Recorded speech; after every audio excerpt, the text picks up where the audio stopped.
Hello दोस्तों, कैसे हैं आप? आज मैं फिर आपके सामने आ चुका हूँ। मैं आपके लिए फिर से एक नई कहानी लेके आया हूँ। मैं तो कहानियों के एक बड़े से समुद्र में डूबा हुआ हूँ, पर मैं आपको भी एक गोता ज़रूर लगवाना चाहता हूँ। चलिए आइए मेरे साथ और एक कहानी की शुरुआत करते हैं और उसमें खो जाते हैं। आज की कहानी विजयनगर साम्राज्य के तेनालीराम की है। तेनालीराम राजा कृष्णदेव राय के विशेष सलाहकार थे।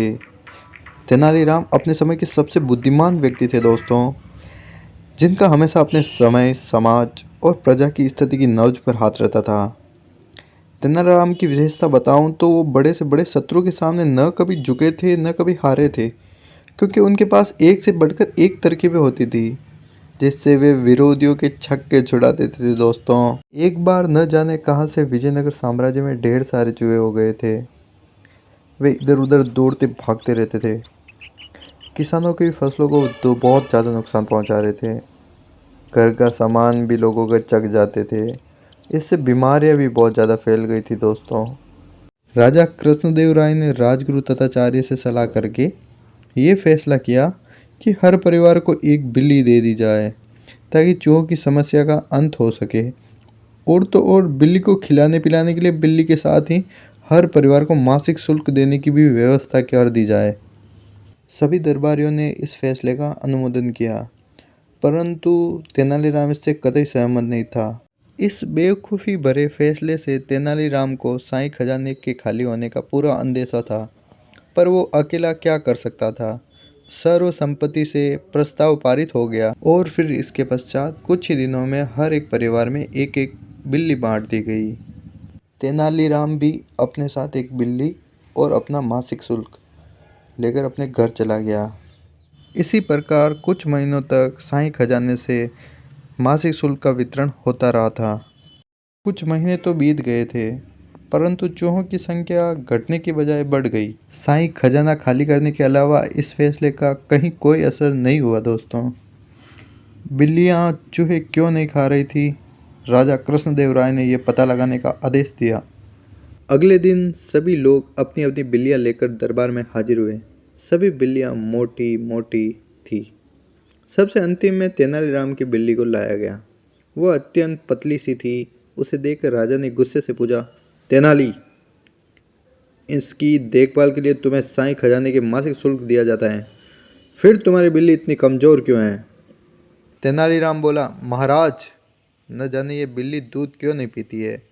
पहले ही दिन से यही हाल है इसका। यह सुनकर महाराज और सभी दरबारी अत्यंत आश्चर्यचकित हो गए। तेनाली के शब्दों पर विश्वास न करते हुए महाराजा ने एक कटोरी में दूध मंगवाया और बिल्ली के सामने रख दिया। दूध देखते ही बिल्ली दूर भाग गई। राजा कृष्णदेव राय ने पुनः तेनालीराम को बुलाया और उसे सारी बात सच सच बताने का आदेश दिया। पूरा दरबार जानना चाहता था कि तेनालीराम की बिल्ली एक भी बूंद दूध क्यों नहीं पीती है। तेनालीराम बोला, महाराज, आप स्वयं सोचिए, यदि हम बिल्ली को दिन में 3 बार दूध पिलाएंगे तो वो चूहों के पीछे क्यों भागेगी। इसलिए पहले ही दिन मैंने बिल्ली को कटोरे में खोलता हुआ दूध डाल दिया था, जिससे उसकी जीभ जल गई। अब वो हमारे घर पर भी कभी दूध नहीं पीती। जब उसका पेट नहीं भरता तो वो चूहों के पीछे भागती रहती हैं और उसे मार कर खा जाती हैं। और तो और शाही खजाने से मिला शुल्क का पैसा मेरे घर के खर्चे में काम आता है महाराज। तेनालीराम की बातें सुनकर राजा कृष्णदेव राय की आंखें खुल गई। बिल्लियों के लिए मासिक शुल्क बंद करवा दिया गया और सभी नागरिकों को चेतावनी दे दी गई कि कोई भी बिल्ली को अनावश्यक रूप से न खिलाए न कभी पिलाए। इस प्रकार तेनालीराम की चतुराई से बिना ज़्यादा खर्चे के चूहों का प्रकोप समाप्त हो गया।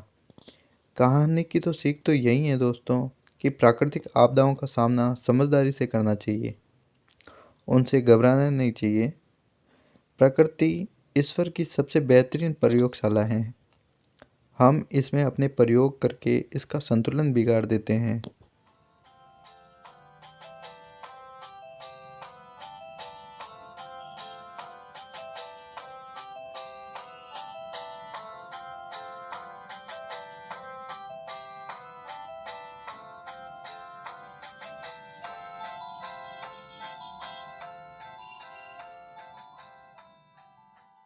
अगर हमारी कहानी आपको पसंद आई हो तो लाइक शेयर सब्सक्राइब ज़रूर करें मेरे प्यारे दोस्तों।